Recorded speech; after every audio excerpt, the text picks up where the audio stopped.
जय वधिक माटी, जय वधिक संस्कृति।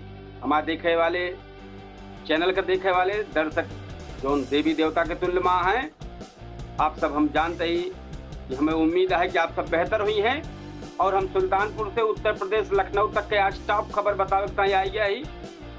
तो हमारे जो देखे वाले दर्शक हैं, ज़्यादा से ज़्यादा कमेंट करब, ज़्यादा से ज़्यादा शेयर करब चालू कर दें। आपके चर्चित तो पूछता कि वहीं हम पूछता है सुल्तानपुर गुजरात चर्चित तो में, लेकिन अब वहीं हम मौके पर अवधि तक चैनल पर लाइव ही और आपको सुनावे चलते ही अवधि समाचार।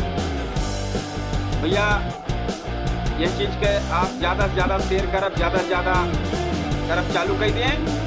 हम आपका बेहतरीन लेके आए ही बेहतरीन अवधि समाचार। एक बार सुल्तानपुर से लखनऊ तक के जितनी बेहतरीन टॉप को खबर आप सब लेके आई जाए तो आप फटाफट कमेंट बॉक्स में आई जाए, लाइक करें, कमेंट करें, शेयर करें। तो अवधि समाचार हम पहले संक्षेप में, फिर एक बात विस्तार से बताऊं। तो भैया एक बार फिर हम बतावे चलते ही संक्षिप्त में पहले सुल्तानपुर में मकान बंटवारा से दुई सगा भाई में खूनी संघर्ष हो गया, 10 लोग घायल हुए हैं। बीएसए दीपिका चतुर्वेदी से अभद्रता केस में सुनवाई टल गया है। आज 4 मई तारीख पड़ी है। नारद जयंती कार्यक्रम में पत्रकारों को मिला आदर्श पत्रकारिता का संदेश। और एक बात भैया, दुष्कर्म और हत्या आरोपी गोलू का डीएनए जांच खातिर जेल से तलब हुआ है। एक बात बड़ी खबर है, कुमार विश्वास और सोमनाथ भारती केस में फिर टली सुनवाई। अधिवक्ता संघ में महिला संशोधन में भारी विरोध, प्रस्ताव वापस। अब पेड़ में एक गलत बोलिया ही बरुई गांव में अधेड़ व्यक्ति आम के पेड़ से लटक के अपन जान दे। पूर्वांचल एक्सप्रेस वे पर स्कॉर्पियो और खड़ी पिकअप के टक्कर में कई लोग घायल हो गया। महिला थाना पुलिस के प्रयास से सूचक परिवार फिर से जुड़ गया है। सुल्तानपुर पुलिस विभाग में तबादला एक्सप्रेस फिर चल गया है। चांदा क्षेत्र के मदरसा में 14 वर्षीय बालक का संदिग्ध मौत से सनसनी फैल गया। ये तो छोटी खबर है, हम विस्तार से भैया बतावे चलते ही। सुल्तानपुर को कोतवाली नगर थाना क्षेत्र के शास्त्री नगर चौकी इलाका में मकान का बंटवारा का विवाद इतना बढ़ गया कि दुई सगा भाई आपस में लड़िए। इश्तियाक और मोहम्मद अशरफ आमने सामने आई के देखत कहा सुनी रही, कहा सुनी मारपीट बदल गई और जम की मारपीट में कम से कम 10 जने घायल हुआ है। सूचना मिलत पुलिस मौके पहुंची और सब घायलों का जिला अस्पताल भिजवा दी। पुलिस का आत्या कि दोनों को गंभीर चोट न आया बा। बतावा जात बा कि परिवार की विवाद बहुत पहले चला आवत बा और पहले मुकदमा यह मामले में हो चुका है।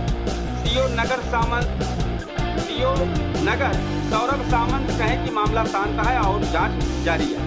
दूसरी खबर बीएसए अभद्रता केस में है। पूर्व जिला बेसिक शिक्षा अधिकारी दीपिका चतुर्वेदी से कथित अभद्रता और सरकारी काम में बाधा डाले मामला बृहस्पतिवार का सुनवाई न कर पाए।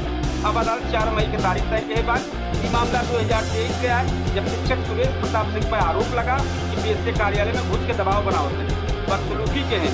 पुलिस आरोपी शिक्षक के खिलाफ गंभीर धारा में चार्जशीट दाखिल कर चुकी है।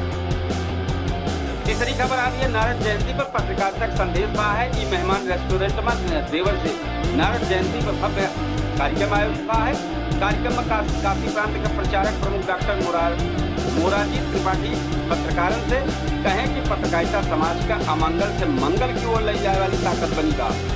कहें कि आज कलम चलावे काम बहुत चुनौतीपूर्ण हो गया और पत्रकार का सत्य और लोक कल्याण का रास्ता अपनावे की जरूरत है। कार्यक्रम में डॉक्टर बीके झा और प्रसिद्ध सर्जन डॉक्टर एके सिंह समेत कई लोग मौजूद रहे। चौथी खबर आए भैया कि दुष्कर्म और हत्या के मामला में गोलू का डीएनए सुरक्षित हो टाइम ये रहा है। कोर्ट का हत्या जयसिंहपुर क्षेत्र में अम्बेडकर नगर की युवती की हत्या और दुष्कर्म मामला गंभीर मोड़ पहुंच गया है। आरोपी गोलू जेल में बंद है और पुलिस अदालत से कोई के एक डीएनए के सैंपल का सुरक्षित करावे को मांग। 15 अप्रैल का युवती के शव बरामद हुआ है। पोस्टमार्टम पर शरीर पर कई चोट और दुष्कर्म को पुष्टि भय है। पुलिस के मुताबिक आरोपी युवती के संपर्क में रहा है। अब अदालत 2 मई का सुनवाई करे और आरोपी का जेल से पेश की जाए। पांचवी खबर, कुमार विश्वास और सोमनाथ भारती केस में फिर तारीख। दिल्ली के पूर्व मंत्री सोमनाथ भारती, सत्येंद्र जैन और कवि कुमार विश्वास से जुड़ा पुराना मामला एक बार फिर टल गया। 2014 में अमेठी के चुनाव आचार संहिता उल्लंघन का मुकदमा दर्ज भरा हुआ है। अभी मामला MP MLA कोर्ट में चलता हुआ, लेकिन सुनवाई आगे न बढ़ पाए। अब अगली तारीख 15 मई का है। छठवीं खबर, अधिवक्ता संघ में भारी हंगामा हुआ है। सुल्तानपुर अधिवक्ता संघ में बाइलॉ संशोधन प्रस्ताव भारी विरोध के बाद वापस ले लिया। महिला अधिवक्ता की भागीदारी, कल्याण देश बढ़ावे के बुजुर्ग अधिवक्ता की सहायता धनराशि समेत 15 मुद्दन पर बदलाव प्रस्तावित रहा है, लेकिन कई अधिवक्ता विरोध में उतर गए और सभागार में जोरदार हंगामा हुआ। आखिर में बार अध्यक्ष राघवेंद्र प्रसाद सिंह प्रस्ताव वापस ले रहे, तब जाए तो मामला शांत हुआ। सतवीं खबर है कि एक अधेड़ आम के पेड़ में लटक गया है। अभी मामला क्या हो रहा है? बरुई गांव का मामला, अमर बहादुर निषाद 55 वर्षीय रहे हैं अधेड़, जिनके आम के पेड़ में अस्ताव लटकत मिला है। गांव वालों की नजर जब पड़ी तो हड़कंप मच गया। सूचना पुलिस पहुंची और पुलिस सब पोस्टमार्टम खातिर भेज दी। आत्महत्या कारण अभी तक साफ ना हो पाएगा। जो 8वीं खबर है, पूर्वांचल एक्सप्रेस पर बड़ा हंगामा हो गया है। पूर्वांचल एक्सप्रेस पर हंगामा ना भी बड़ा हादसा हो गया है और किलोमीटर 102.5 पर खड़ी पिकअप में स्कॉर्पियो जाई खड़ी है। दुर्घटना में ड्राइवर आशीष सिंह समेत कई लोग घायल हो गए हैं। बताया जाता है कि यूपीडब्ल्यू मौके पहुंची और घायलों के निजी अस्पताल में भिजवाई। 9वीं महिला थाना पुलिस फिर एक बार महिला थाना सुल्तानपुर पर पति पत्नी के कई महीना से पुराना विवाद खत्म हुआ। महिला थाना प्रभारी हंसमती और उनकी टीम समझौता कराए के दंपति का फिर से रहा खातिर राजी कह रहे। दोनों परिवार पुलिस के धन्यवाद। यह 10वीं खबर है, पुलिस विभाग में तबादला फिर चली जा। पुलिस अधीक्षक शहर निगम की ओर से मुख्य आरक्षी और आरक्षियन का तबादला कर दिया है। वह पुलिस कर्मियों का तबादला किया है जो थाने पर अपन कार्यकाल पूरा के लिए हैं, उनका नई तैनाती रीन जा दिया। अब भैया एक और मामला हुआ, मदरसा में 14 वर्षीय बालक के संदिग्ध मौत है। सातो मरौनी चादा महाई मदरसा गुलशन रजा मस्जिद के अंदर 14 वर्षीय रेहान खान की लाश फंदे से लटक गई। घटना के बाद पूरा इलाका सनसनी फैल गया। पुलिस मौके पहुंची तो पोस्टमार्टम खातिर भेज दी। थाना अध्यक्ष अमित मिश्रा कहें कि पोस्टमार्टम रिपोर्ट के बाद असली कारण साफ हो गया। तो ये रही भैया सुल्तानपुर की खबर। अब उत्तर प्रदेश की बड़ी बड़ी खबर की तरह फिर चलता ही, जहां आप बड़ी खबर आप देखें कि जो बड़ी खबर है, मजदूर दिवस पर योगी सरकार का बड़ा तोहफा हुआ है। नोएडा में 8 मई तक धारा 163 लागू है। गंगा एक्सप्रेस पर 15 दिन तक मुफ्त सफर है। यूपी में भीषण गर्मी संग आधी पानी का अलर्ट जारी है भैया। और जेवर एयरपोर्ट से 15 जून से उड़ान शुरू हुई है। और कानपुर में 125 करोड़ के डिजिटल ठगी का खुलासा था। गैस सिलेंडर समेत कई नवा नियम आज से गैस सिलेंडर पर नवा नियम लागू हो गया। वाहन फिटनेस नियम में बड़ा बदलाव था। काशी विश्वनाथ मंदिर में नया ड्रेस कोड लागू हो गया। अयोध्या और बनारस खातिर नई अमृत भारत ट्रेन शुरू है। वही भैया अब एक हम विस्तार से आप सबको बताओ सही। आज मजदूर दिवस के मौके पर मुख्यमंत्री योगी आदित्यनाथ श्रमिकों खातिर कई योजना का शुभारंभ किए हैं। सरकार संविदा कर्मियों के मानदेय बढ़ावे के ऐलान कही। साथ ही नोएडा समेत 8 जिलों में विशेष स्वास्थ्य शिविर लगाई, जहां मजदूरन का मुफ्त इलाज और दवाई की सुविधा मिले। सरकार कहता है कि श्रमिकों के सामाजिक सुरक्षा और स्वास्थ्य सुविधा मजबूत कर कदम ले। और नंबर 2 पे है हालिया श्रमिक हिंसा और तनाव देखते हुए नोएडा प्रशासन सख्त हो गया है। आज से 8 मई तक धारा 163 लागू किया गया है। पूरा साल में भारी पुलिस बल तैनात है। बिना अनुमति के धरना जुलूस और जुलूस जुटाव रोक लग गया। प्रशासन कहता है कि मजदूर दिवस पर शांति बनाए रखना सबसे बड़ी प्राथमिकता। नंबर 3 भैया गंगा एक्सप्रेस वे पर 15 दिन मुफ्त सफर करे तैयार हो जाए। 15 दिन तक कोनो पैसा लागे। जनता खातिर पूरी तरह खोल दी गया है। सबसे बड़ी बात यह है कि अगले 15 दिन तक कोनो टोल टैक्स न लागे। सरकार को मानना है कि लोगों की टाइम नया इस्तेमाल करते हैं, उनका प्रोत्साहित किया जाता है, उनका आसानी टाइम की जाता, समय कम लागे। तो पूर्वांचल और पश्चिम यूपी जोड़े एक्सप्रेस वे प्रदेश का सबसे बड़ा प्रोजेक्ट माना जाता है। भीषण गर्मी संग बारिश का भयंकर आंधी तूफान के अलर्ट भी जारी है। बादल तापमान 47.6 डिग्री सेल्सियस पहुंचा है कि लगातार यही अपने स्तर पर बना हुआ। मौसम विभाग लखनऊ समेत कई जिलों में तेज आंधी और बारिश का अलर्ट जारी किए बा। बतावा जाता 60 से 70 किलोमीटर प्रति घंटा की रफ्तार से हवा चल सका है। लोगों का दोपहर में बाहर न निकले और सुरक्षित रहे की सलाह दी जाती है। अब पचुई खबर है, जेवर एयरपोर्ट से 15 जून से उड़ान शुरुआत हुई है। नोएडा इंटरनेशनल एयरपोर्ट का बड़ा इंतजार अब खत्म हो गया। नागरिक उड्डयन सुरक्षा ब्यूरो यानी PCA से मंजूरी मिल गया है। आधिकारिक घोषणा हो गया है 15 जून 2026 से कमर्शियल उड़ान शुरू हो जाए। ये एयरपोर्ट उत्तर भारत के सबसे बड़ा हब बन गया है। ये एशियन का पूरा सरकार का दावा है कि लाखों रोजगार पैदा हो। कानपुर में 125 करोड़ का डिजिटल अरेस्ट ठगी भैबा। कानपुर पुलिस जो बड़ा साइबर बैंक पकड़ने में सफल हुई बात। लोगन का डिजिटल अरेस्ट का डर दिखाई कि करोड़ों का ठगी करता है। पुलिस 8 और आरोपी गिरफ्तार किए बा, जिनमें कुछ बैंक अधिकारी भी शामिल है। जांच एजेंसियों का माना तो ठगी का नेटवर्क कई राज्य तक फैला हो सका, जिसकी जांच चलती है। और एक बात यह सतही है, 1 मई से यूपी में बड़ा बदलाव लागू हो गया है। कमर्शियल गैस सिलेंडर का दाम करीब 993 लगभग 1000 रुपया बढ़ गया है।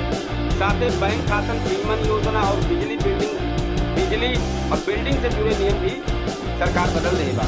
सरकार कहा है कि बदलाव व्यवस्था का डिजिटल और पारदर्शी बनावे खातिर शुरुआत की है। 8वीं खबर है, वाहन फिटनेस नियम में बदलाव। परिवहन विभाग नया नियम लागू कर रही है। ऑटोमेटिक टेस्टिंग स्टेशन यानी ATS नहीं है। धुआं RTO अधिकारी खुद वाहन का फिटनेस सर्टिफिकेट जारी कर सका, जहां नहीं। सरकार कहा है कि इससे वाहन मालिक का दिक्कत कम हुए और प्रक्रिया बहुत तेजी हुई है। 9वीं जोन खबर है भैया, काशी विश्वनाथ मंदिर में नया ड्रेस कोड वाराणसी लागू हो गया है। वाराणसी श्री काशी विश्वनाथ में आज से नया ड्रेस कोड लागू हो गया। स्पर्श दर्शन खातिर पुरुषन का धोती कुर्ता और महिलन का साड़ी पहन के जाप जरूरी है। मंदिर प्रशासन कहा है कि व्यवस्था परंपरा और धार्मिक मर्यादा का ध्यान में रख करके चालू होगा। भैया फिर एक बार ध्यान कैला कि नया ड्रेस कोड लागू हो गया है काशी विश्वनाथ में। स्पर्श दर्शन अगर छुए का दर्शन करे का है तो कई टाइम पुरुषन का धोती कुर्ता पहन के जाए पड़े और महिला जो यहाँ मेहरनुए जो यहाँ उनका साड़ी पहन के जाए पड़े। यह धार्मिक मान्यता है का ध्यान रखने पड़े। अब जो लागू है क्या अयोध्या और बनारस खातिर नई ट्रेन शुरू हुई है। प्रधानमंत्री नरेंद्र मोदी की ओर से झंडी दिखावे बाद से नई अमृत भारत एक्सप्रेस ट्रेन का नियमित संचालन शुरू हो गया। अब बनारस से पुणे और अयोध्या से मुंबई सफर आसान भी है। रेलवे का यात्री बेहतर सुविधा और तेज यात्रा का लाभ है। ये तो रही भैया सुल्तानपुर से उत्तर प्रदेश का बड़ी और ताजा खबर। आप देखा था अवधि तक चैनल और हमारे अवधि समाचार। हम और बेहतर समाचार का करे कोशिश करबे अवधि से बोली के। आप सबके कमेंट जितने ज्यादा आए, जितने हमारे अवधि बोली के लगे बहुत सारी जानकारी आप दें। हम दर्शकों से चाहते कि गरीब बारे में ज्यादा से ज्यादा आप सब बतावें, हमें और काव कह सकी है। हम अपने सभी दर्शकों से एक बार फिर कहा था कि भैया ये अवधि तक चैनल है और हम केडी न्यूज डिजिटल पे अब 8:42 के बाद लाइव कार्यक्रम पूछता है सुल्तानपुर में जाओ। वहाँ चूंकि कई काम बात टहल गया रुकी है वो कचरा पूर्ण करब। तो आप सबसे जितना हमें देखने वाले हैं देवी देवता के तुल्य में हमारे दर्शक लोग हैं, हमारे वो कार्यक्रम में पहुंच के कमेंट करें। और हमारे यहाँ टाइम पर मौके पे फेसबुक से हमें 2-3 मैसेज आए बाटे। एक जय कृष्ण मिश्रा है, वो लिखे हैं राधे राधे। दूसरा लिखे हैं कि बहुत ही सुंदर आपका चैनल। तो भैया चैनल वो सुंदर रहे, हमारी अवधि बोलिया सुंदर करें कि अवधि बोली समाचार हम सब यहाँ बोलत रही और अच्छा बोलत रही और देश विदेश तक की आवाज जाए कि अवधि बोली कैसे होता है। अवध क्षेत्र में बोली जाए वाली बोली हम विलुप्त कर चला जाता है। देखा बढ़ावा देखते हैं यहाँ पर कोशिश है। और हमारे चैनल के डिजिटल पर थोड़ी देर बाद लाइव हो जाए। पूछता है सुल्तानपुर के एकदम झंझनाए दे वाला पुस्तक साथ। तो हम चाहे कि जितना हमारे दर्शक हैं वो सब हमारे वहाँ कार्यक्रम में जुड़े भैया हूँ। तो अवधि समाचार लेके फिर भैया कल हम अपने समय पे आओ। अब चलते हैं अपने चर्चित तो पूछता है सुल्तानपुर तैयारी करें जो केडी न्यूज डिजिटलों पर। अब वो पे हम चलते लाइव 10 सेकंड बाद वो अवधि तक पे आए और यहूँ अवधि तक पर चलते बाद 10 सेकंड बाद केडी न्यूज डिजिटल दिखाई पड़ते। तो भैया आज के टाइम हम विदा चाहते हैं। कल फिर अवधि समाचार लेके आप सबके सामने फिर हाजिर हो गए। तब तक के टाइम राम राम, जय श्री कृष्ण, जय सिया राम। जय हिंद।